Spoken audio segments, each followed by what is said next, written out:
2024 లేదా 25లో డిగ్రీ లేదా బీటెక్ చదివారా? సాఫ్ట్‌వేర్ జాబ్ కోసం ఎదురు చూస్తున్నారా? అయితే కోడ్‌జ్ఞాన్ 100 డేస్ కోర్సులో చేరండి. జాబ్ సాధించండి.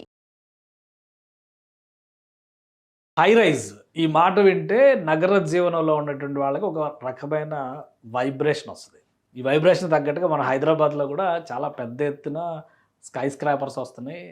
హై రైజ్ బిల్డింగ్స్ వస్తున్నాయి. హై రైజ్ గేటెడ్ కమ్యూనిటీ వస్తున్నాయి. ఇప్పుడు గల్ఫ్‌లో జరుగుతున్నటువంటి యుద్ధం. ఇజ్రాయెల్ వర్సెస్ ఇరాన్ జరుగుతున్నటువంటి యుద్ధంలో యూఏఈలో ప్రాణాలు అరచేతిలో పెట్టుకొని పారిపోతున్న ప్రజలు ఎక్కువ మంది ఎక్కడున్నారో తెలుసా? హై రైజ్ భవనాల్లో ఉన్నారు. ఇప్పటి వరకు దుబాయ్‌కి, అబుదాబికి, షార్జాకి ప్రైడ్‌గా ఫీల్ అయినటువంటి హై రైజ్ టవర్స్ అన్నిటిని కూడా ఇరాన్ ప్రతి దాడుల్లో భాగంగా టార్గెట్ చేసింది. మీకు కొన్ని దృశ్యాలు చూపిస్తాను. మీరు కూడా నమ్మొచ్చు. ఇది దుబాయ్‌లో ఒక స్పెషాలిటీ, ఒక ఐకానిక్ టవర్ కింద మనం చూస్తాం. ఇంకా క్లియర్‌గా మీరు చూడాలంటే గనక ఈ ఐకానిక్ టవర్ ఏ విధంగా ఉంటుంది అంటే దుబాయ్‌లో ఉండేటువంటి ప్రజలకు సంబంధించి. దీని పేరు అల్ అరబ్, అంటే బుర్జ్ అల్ అరబ్ అంటారు. 7 స్టార్ హోటల్. ప్రపంచంలోనే ఒకే ఒక్క 7 స్టార్ హోటల్ ఇది. కానీ దీని పరిస్థితి ఏంటంటే యుద్ధ నేపథ్యంలో ఇక్కడ మండుతున్నటువంటి అగ్నిగుండాన్ని మనం చూస్తున్నాం. డ్రోన్స్ ద్వారా టార్గెట్ చేయడం, డ్రోన్స్ని ఇంటర్సెప్ట్ చేసినప్పటికి కూడా కొన్ని సెకలాలు దాన్ని తగులుకోవడం, అక్కడ మంటలు రేగడం, ప్రతి క్షణం కంటికి రెప్పలా దీన్ని కాయాల్సినటువంటి పరిస్థితి ఉంది. అలానే ఇంకొక నిర్మాణం కూడా మీకు చూపిస్తాను. ఇది మనకు బాగా తెలిసినటువంటి టవర్ బుర్జ్ ఖలీఫా, ప్రపంచంలోనే అతిపెద్ద ఎత్తైనటువంటి టవర్స్లో ఇది కూడా ఒకటి. Plus most happening places.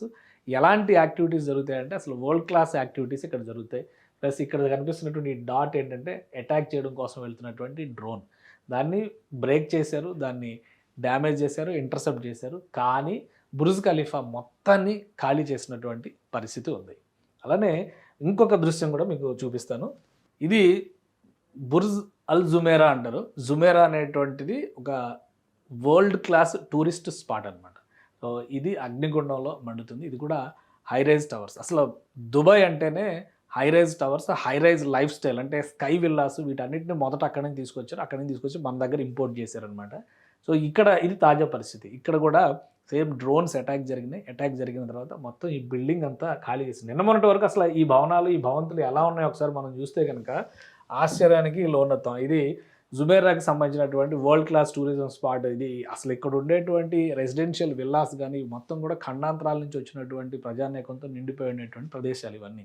So ఇవన్నీ ప్రైడ్ ఆఫ్ దుబాయ్గా ఫీల్ అవుతారు. అలానే గోల్డెన్ ఫ్రేము, ఇవన్నీ కూడా వరల్డ్ క్లాస్ టూరిస్ట్ స్పాట్స్గా ఉన్నటువంటి ప్రదేశాలు. ఇప్పుడు ఇవన్నీ కూడా అండర్ అటాక్. ఇరాన్ నుంచి డ్రోన్స్ అటాక్ చేస్తున్నాయంటే వణికిపోయేటువంటి పరిస్థితి ఉంది. అందరూ కూడా ప్రాణాలు గుప్పెట్లో పెట్టుకునేటువంటి పరిస్థితి ఉంది. అలానే జుమేరాలో కూడా ఇంకా మళ్ళీ మనం ఒకసారి జుమేరా స్కై ఏదైతే ఒక పడవ షేప్లో ఉండేటువంటి 7 స్టార్ హోటల్ అనుకున్నామో దానిలో ఉండేటువంటి లైఫ్ స్టైల్, దాని ప్రజెంటేషన్, అసలు వరల్డ్ క్లాస్ పీపుల్ అంతా కూడా ఇక్కడే ఉంటారు. ఇక్కడ ఒక్కసారి ఉంటే చాలు, ఈ లైఫ్ స్టైల్ని ఎంజాయ్ చేస్తే చాలు అనేటువంటి అభిప్రాయంతో ఉంటారు. ఇవి మొత్తం కూడా ఇప్పుడు వణికిపోతున్నటువంటి పరిస్థితి, బాంబుల దాడులతో దద్దరిల్లుతున్నటువంటి పరిస్థితి ఉంది. తాజాగా వచ్చినటువంటి సమాచారం ప్రకారం చూస్తే కూడా దుబాయ్లో ఉన్నటువంటి హై రైజ్ రెసిడెన్షియల్ కాలనీస్ కూడా చాలా వరకు ఖాళీ అవుతున్నాయి. మామూలుగా అయితే అరేబియాలో జరిగే యుద్ధం గురించి మనకు చాలా క్లియర్గా తెలుసు. ఇది పూర్తిగా పర్షియన్ గల్ఫ్లో, అటు ఇరాన్, ఇటువైపు అరబ్ ఎమిరేట్స్ ఉన్నాయి, అంటే యునైటెడ్ అరబ్ ఎమిరేట్స్ ఉన్నాయి. ఇటు నుంచి ఇటు ఎక్స్చేంజ్ ఆఫ్ ఫైర్ జరిగేది. మధ్యలో సముద్రం మాత్రమే అడ్డు, అంటే పర్షియన్ గల్ఫ్ మాత్రమే అడ్డు ఉంది. అందుకనే పెద్ద ఎత్తున అటాక్స్ ఇక్కడే జరగడానికి అవకాశం ఉంది. ఈ భవనాలన్నిటిని ఇప్పుడు ఒకప్పుడు ఇట్లా ఉండేటువంటి ప్రాంతం అధునాతన నాగరికతల నేపథ్యంలో ఇలా మారిపోయింది అనమాట. ఒక పెద్ద షాపింగ్ మాల్స్ ప్రపంచం. దుబాయ్ షాపింగ్ మాల్ని, అలానే దుబాయ్లో వరల్డ్ క్లాస్ రిసార్ట్స్గా ఉన్నటువంటి ప్లేసెస్ని, దుబాయ్ ఇంటర్నేషనల్ ఎయిర్పోర్ట్ని, వీటన్నిటినీ కూడా యుద్ధంలో హైలీ సెన్సిటివ్ ఏరియాస్ కింద డిక్లేర్ చేశారు. ఆ సమీపంలో ఉన్నటువంటి పెద్ద పెద్ద భవంతులన్నీ కూడా ఖాళీ చేసి, ఆఫీసెస్ అయితే ఖాళీ చేస్తున్నారు, రెసిడెన్షియల్ ఏరియాస్ అయితే ముందు లాక్ వేసుకొని సురక్షిత ప్రాంతాలకు పోతున్నారు. పైగా దుబాయ్లో ఉన్నటువంటి ఈ యునైటెడ్ అరబ్ ఎమిరేట్స్లో ఉన్నటువంటి మొదటి ఈక్వేషన్ ఏంటంటే అసలు ఇక్కడ మీరు అర్థం చేసుకోవాల్సింది కంప్లీట్ అర్బన్ లైఫ్. మీకు ఇక్కడ పల్లెటూరు అనేది ఉండదు. చూడండి ఈ డేటా ఒకసారి మీరు అబ్జర్వ్ చేసి చూస్తే మొత్తం 91.3% అర్బన్ లైఫ్ స్టైల్, మొత్తం అర్బనే, పల్లెటూరు అనేది లేదు. రూరల్ ఏరియాస్ 8.7%, 2025 లేటెస్ట్ లెక్కల ప్రకారం. ఇదే కాదు, లాస్ట్ 40-45 ఇయర్స్ నుంచి మనం లెక్క చూస్తే, అంటే యునైటెడ్ అరబ్ ఎమిరేట్స్ ఫామ్ అయింది 70sలో. 79లో ఇరాన్లో ఇస్లామిక్ రెవల్యూషన్ వచ్చిన తర్వాత అమెరికా షిఫ్ట్ మొత్తం యునైటెడ్ అరబ్ ఎమిరేట్స్ వైపు వచ్చింది. అక్కడి నుంచి ఇక్కడ డెవలప్మెంట్, ప్రాస్పెక్ట్స్, ప్రాస్పెరిటీ అన్నీ కూడా వచ్చేసినాయి.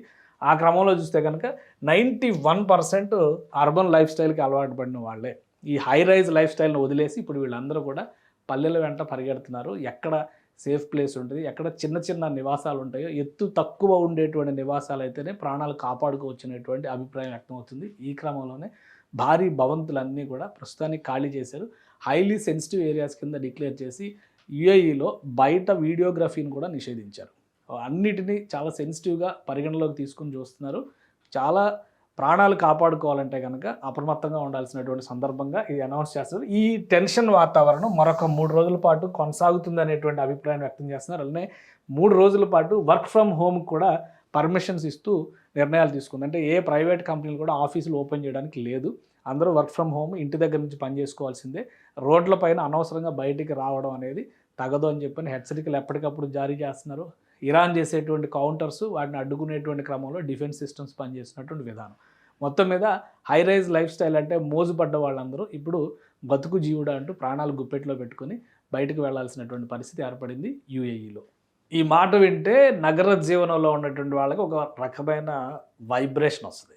ఈ వైబ్రేషన్ తగ్గట్టుగా మన హైదరాబాద్లో కూడా చాలా పెద్ద ఎత్తున స్కై స్క్రాపర్స్ వస్తున్నాయి, హై రైజ్ బిల్డింగ్స్ వస్తున్నాయి, హై రైజ్ గేటెడ్ కమ్యూనిటీ వస్తున్నాయి. ఇప్పుడు గల్ఫ్లో జరుగుతున్నటువంటి యుద్ధం, ఇజ్రాయెల్ వర్సెస్ ఇరాన్ జరుగుతున్నటువంటి యుద్ధంలో యుఏఈలో ప్రాణాలు అరచేతిలో పెట్టుకొని పారిపోతున్న ప్రజలు ఎక్కువ మంది ఎక్కడ ఉన్నారో తెలుసా? హై రైజ్ భవనాల్లో ఉన్నారు. ఇప్పటి వరకు దుబాయ్కి, అబుదాబికి, షార్జాకి ప్రైడ్గా ఫీల్ అయినటువంటి హై రైజ్ టవర్స్ అన్నింటినీ కూడా ఇరాన్ ప్రతి దాడుల్లో భాగంగా టార్గెట్ చేసింది. మీకు కొన్ని దృశ్యాలు చూపిస్తాను, మీరు కూడా నమ్మొచ్చు. ఇది దుబాయ్లో ఒక స్పెషాలిటీ, ఒక ఐకానిక్ టవర్ కింద మనం చూస్తాం. ఇంకా క్లియర్గా మీరు చూడాలంటే కనుక ఈ ఐకానిక్ టవర్ ఏ విధంగా ఉంటుంది అంటే దుబాయ్లో ఉండేటువంటి ప్రజలకు సంబంధించి దీని పేరు అల్ అరబ్, అంటే బుర్జ్ అల్ అరబ్ అంటారు. 7 స్టార్ హోటల్, ప్రపంచంలోనే ఒకే ఒక్క 7 స్టార్ హోటల్ ఇది. కానీ దీని పరిస్థితి ఏంటంటే యుద్ధ నేపథ్యంలో ఇక్కడ మండుతున్నటువంటి అగ్నిగుండాన్ని మనం చూస్తున్నాం. డ్రోన్స్ ద్వారా టార్గెట్ చేయడం, డ్రోన్స్ని ఇంటర్సెప్ట్ చేసినప్పటికి కూడా కొన్ని శకలాలు దాన్ని తగులుకోవడం, అక్కడ మంటలు రేగడం, ప్రతి క్షణం కంటికి రెప్పలా దీన్ని కాయాల్సినటువంటి పరిస్థితి ఉంది. అలానే ఇంకొక నిర్మాణం కూడా మీకు చూపిస్తాను. ఇది మనకు బాగా తెలిసినటువంటి టవర్ బుర్జ్ ఖలీఫా, ప్రపంచంలోనే అతిపెద్ద ఎత్తైనటువంటి టవర్స్లో ఇది కూడా ఒకటి. Plus most happening places. ఎలాంటి యాక్టివిటీస్ జరుగుతాయంటే అసలు వరల్డ్ క్లాస్ యాక్టివిటీస్ ఇక్కడ జరుగుతాయి. ప్లస్ ఇక్కడ కనిపిస్తున్నటువంటి ఈ డాట్ ఏంటంటే అటాక్ చేయడం కోసం వెళ్తున్నటువంటి డ్రోన్. దాన్ని బ్రేక్ చేశారు, దాన్ని డ్యామేజ్ చేశారు, ఇంటర్సెప్ట్ చేశారు. కానీ బుర్జ్ ఖలీఫా మొత్తాన్ని ఖాళీ చేసినటువంటి పరిస్థితి ఉంది.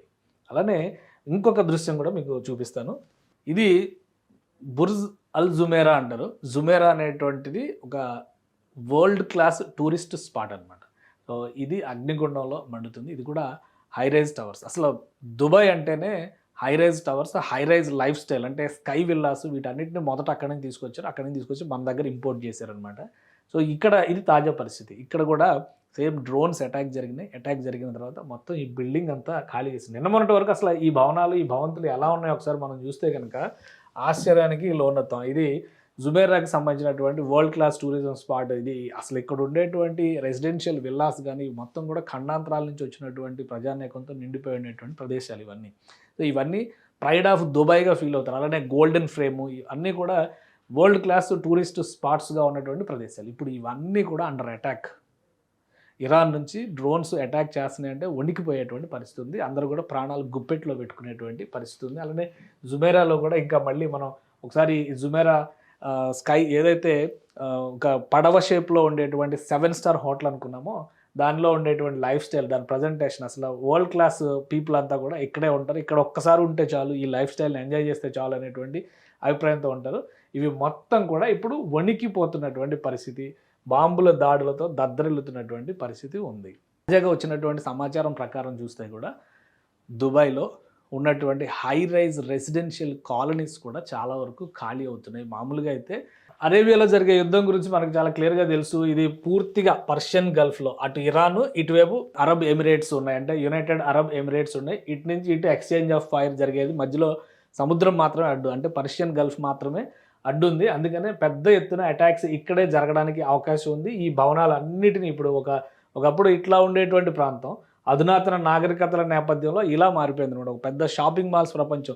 దుబాయ్ షాపింగ్ మాల్ని, అలానే దుబాయ్లో వరల్డ్ క్లాస్ రిసార్ట్స్గా ఉన్నటువంటి ప్లేసెస్ని, దుబాయ్ ఇంటర్నేషనల్ ఎయిర్పోర్ట్ని, వీటన్నిటిని కూడా యుద్ధంలో హైలీ సెన్సిటివ్ ఏరియాస్ కింద డిక్లేర్ చేశారు. ఆ సమీపంలో ఉన్నటువంటి పెద్ద పెద్ద భవంతులన్నీ కూడా ఖాళీ చేసి, ఆఫీసెస్ అయితే ఖాళీ చేస్తున్నారు, రెసిడెన్షియల్ ఏరియాస్ అయితే ముందు లాక్ వేసుకొని సురక్షిత ప్రాంతాలకు పోతున్నారు. పైగా దుబాయ్లో ఉన్నటువంటి ఈ యునైటెడ్ అరబ్ ఎమిరేట్స్లో ఉన్నటువంటి మొదటి ఈక్వేషన్ ఏంటంటే, అసలు ఇక్కడ మీరు అర్థం చేసుకోవాల్సింది కంప్లీట్ అర్బన్ లైఫ్. మీకు ఇక్కడ పల్లెటూరు అనేది ఉండదు. చూడండి, ఈ డేటా ఒకసారి మీరు అబ్జర్వ్ చేసి చూస్తే మొత్తం 91.3% అర్బన్ లైఫ్ స్టైల్, మొత్తం అర్బనే, పల్లెటూరు అనేది లేదు. రూరల్ ఏరియాస్ 8.7%, 2025 లేటెస్ట్ లెక్కల ప్రకారం. ఇదే కాదు, లాస్ట్ 45 ఇయర్స్ నుంచి మనం లెక్క చూస్తే, అంటే యునైటెడ్ అరబ్ ఎమిరేట్స్ ఫామ్ అయింది 70sలో. 79లో ఇరాన్లో ఇస్లామిక్ రెవల్యూషన్ వచ్చిన తర్వాత అమెరికా షిఫ్ట్ మొత్తం యునైటెడ్ అరబ్ ఎమిరేట్స్ వైపు వచ్చింది. అక్కడి నుంచి ఇక్కడ డెవలప్మెంట్, ప్రాస్పెక్ట్స్, ప్రాస్పెరిటీ అన్నీ కూడా వచ్చేసినాయి. ఆ క్రమంలో చూస్తే కనుక 91% అర్బన్ లైఫ్ స్టైల్కి అలవాటు పడిన వాళ్ళే. ఈ హై రైజ్ లైఫ్ స్టైల్ని వదిలేసి ఇప్పుడు వీళ్ళందరూ కూడా పల్లెల వెంట పరిగెడుతున్నారు. ఎక్కడ సేఫ్ ప్లేస్ ఉంటుంది, ఎక్కడ చిన్న చిన్న నివాసాలు ఉంటాయో, ఎత్తు తక్కువ ఉండేటువంటి నివాసాలు అయితేనే ప్రాణాలు కాపాడుకోవచ్చినటువంటి అభిప్రాయం వ్యక్తమవుతుంది. ఈ క్రమంలోనే భారీ భవంతులన్నీ కూడా ప్రస్తుతానికి ఖాళీ చేశారు. హైలీ సెన్సిటివ్ ఏరియాస్ కింద డిక్లేర్ చేసి యుఏఈలో బయట వీడియోగ్రఫీని కూడా నిషేధించారు. అన్నిటినీ చాలా సెన్సిటివ్గా పరిగణలోకి తీసుకుని చూస్తున్నారు. చాలా ప్రాణాలు కాపాడుకోవాలంటే కనుక అప్రమత్తంగా ఉండాల్సినటువంటి సందర్భంగా ఇది అనౌన్స్ చేస్తారు. ఈ టెన్షన్ వాతావరణం మరొక 3 రోజుల పాటు కొనసాగుతుంది అనేటువంటి అభిప్రాయం వ్యక్తం చేస్తున్నారు. అలానే 3 రోజుల పాటు వర్క్ ఫ్రమ్ హోమ్ కూడా పర్మిషన్స్ ఇస్తూ నిర్ణయాలు తీసుకుంది. అంటే ఏ ప్రైవేట్ కంపెనీలు కూడా ఆఫీసులు ఓపెన్ చేయడానికి లేదు. అందరూ వర్క్ ఫ్రమ్ హోమ్, ఇంటి దగ్గర నుంచి పనిచేసుకోవాల్సిందే.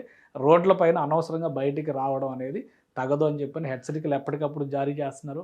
ఇరాన్ చేసేటువంటి కౌంటర్స్, వాటిని అడ్డుకునేటువంటి క్రమంలో డిఫెన్స్ సిస్టమ్స్ పనిచేస్తున్నటువంటి విధానం. మొత్తం మీద హై రైజ్ లైఫ్ స్టైల్ అంటే మోజుపడ్డ వాళ్ళందరూ ఇప్పుడు బతుకు జీవుడా అంటూ ప్రాణాలు గుప్పెట్లో పెట్టుకొని బయటకు వెళ్లాల్సినటువంటి పరిస్థితి ఏర్పడింది యుఏఈలో.